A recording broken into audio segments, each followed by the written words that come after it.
Bismillahirrahmanirrahim. Assalamualaikum warahmatullahi wabarakatuh.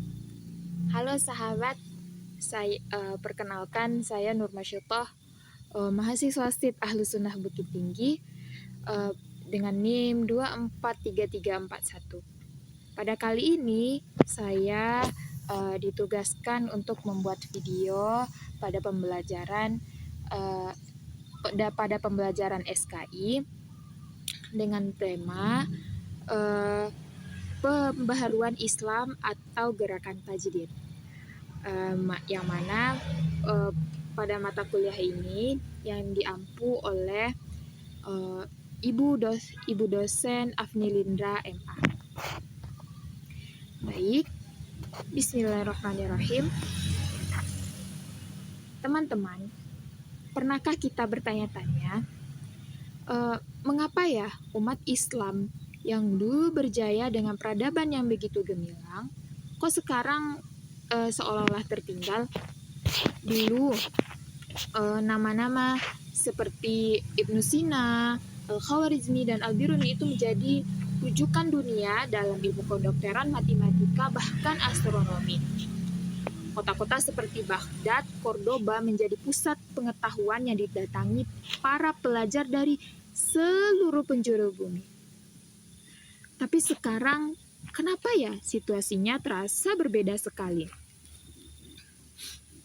Nah, pada kesempatan kali ini, marilah kita bersama-sama melakukan perjalanan menyusuri jejak-jejak sejarah untuk memahami apa yang sebenarnya terjadi.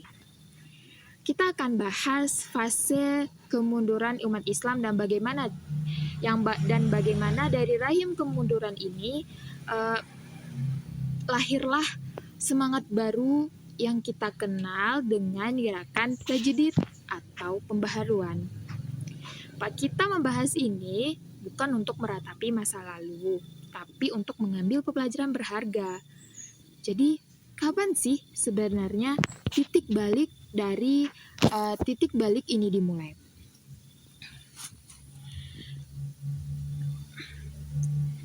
Banyak sejarawan mengatakan kemunduran ini terjadi pada abad ke-13, tepatnya pada tahun 1258 sebagai salah satu momen paling kelam.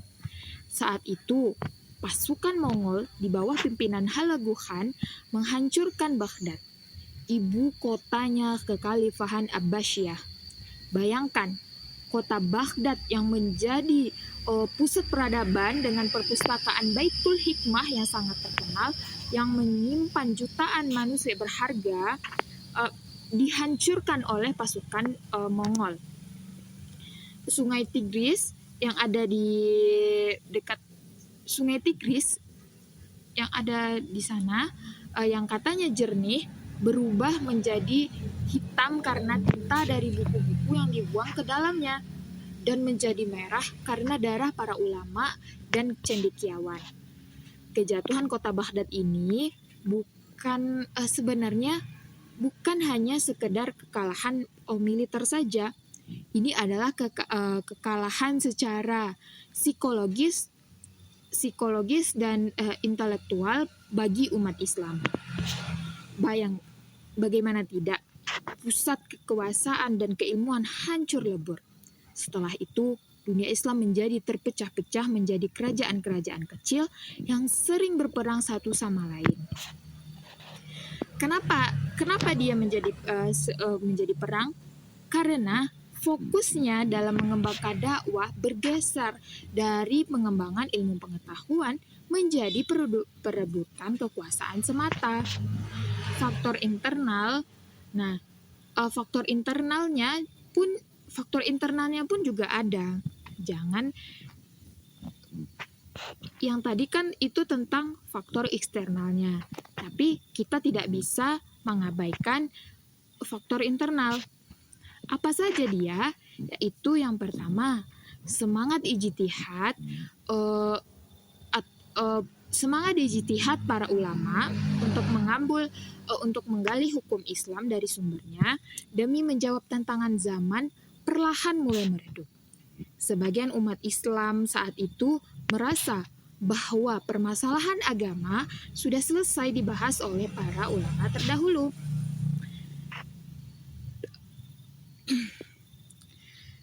Akibatnya,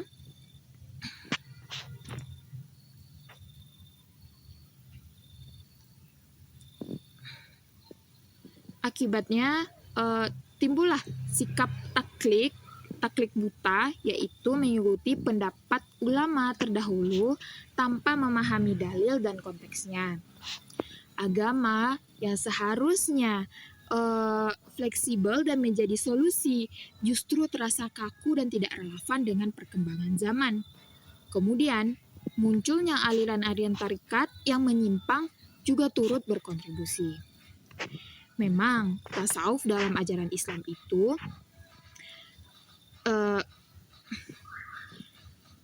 tasawuf dalam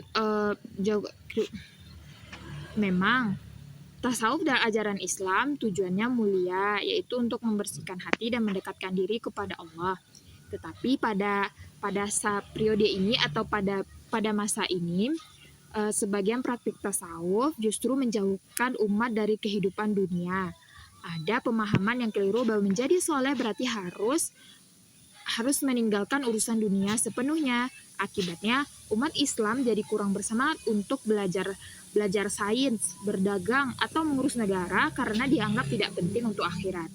Di saat yang sama, nun jauh di dunia akhirat situasinya justru berbalik. Mereka mengalami apa yang disebut abad pencerahan atau Renaissance. Ilmu-ilmu dari dunia Islam yang pernah mereka pelajari, dari umat Islam,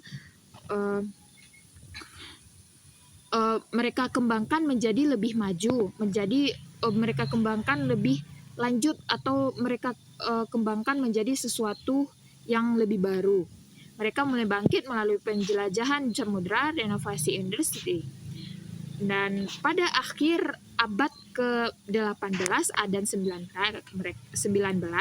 mereka datang kembali ke dunia Islam bukan sebagai pelajar, tapi sebagai penjajah. Salah satunya adalah Mesir dijajah oleh Prancis, Inggris oleh Inggris, dan Indonesia sendiri itu dijajah oleh Belanda. Ini menjadikan kondisi kita atau kondisi umat Islam menjadi terpuruk. Pada kegelapan ini, maka para ulama dan pemikir Islam mulai sadar ada yang salah dengan kita. Mengapa kita yang pemilik Al-Quran dan Sunnah, warisan peradaban yang hebat, justru menjadi bulan-bulanan bangsa lain? Kesadaran inilah yang melahirkan apa yang kita sebut sebagai gerakan tajdid. Nah, tajdid ini adalah pembaharuan, tapi bukan berarti mengubah ajaran dasar Islam, tetapi tajdid semangat untuk kembali kepada kemurnian ajaran Al-Quran dan Sunnah, membersihkan dari praktik-praktik bid'ah, khurafat, dan takhayul yang menempel selama berabad-abad, sekaligus membuka kembali pintu ijtihad untuk menjawab tantangan modern. Pada gerakan tajdid ini, tokoh utamanya adalah Muhammad bin Abdul Wahhab di Jazirah Arab pada abad ke-18. Nah, di Mesir juga ada Jamaluddin Al-Afghani dan rekan-rekannya. Nah, pada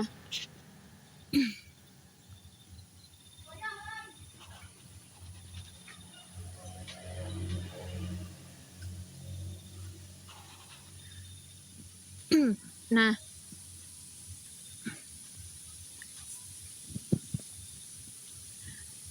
bagaimana dengan di Indonesia?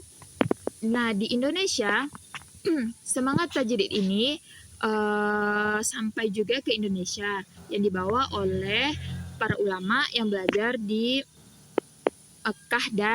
Mekah dan Mesir. Maka lahirlah organisasi-organisasi pembaharuan seperti Muhammadiyah yang didirikan oleh Kiai Haji Ahmad Dahlan pada tahun 1912 dan Nahdlatul Ulama atau NU yang didirikan oleh Hadratus Syekh Hashim Asy'ari pada tahun ke-192.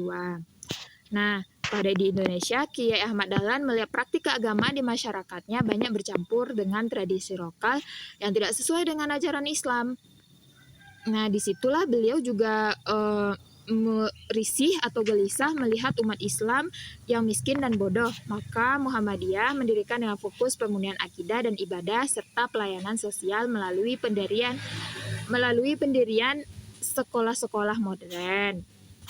Nah, dan Nahdlatul Ulama untuk mempertahankan tradisi Ahlus Sunnah wal Jamaah yang moderat sambil tetap melakukan adaptasi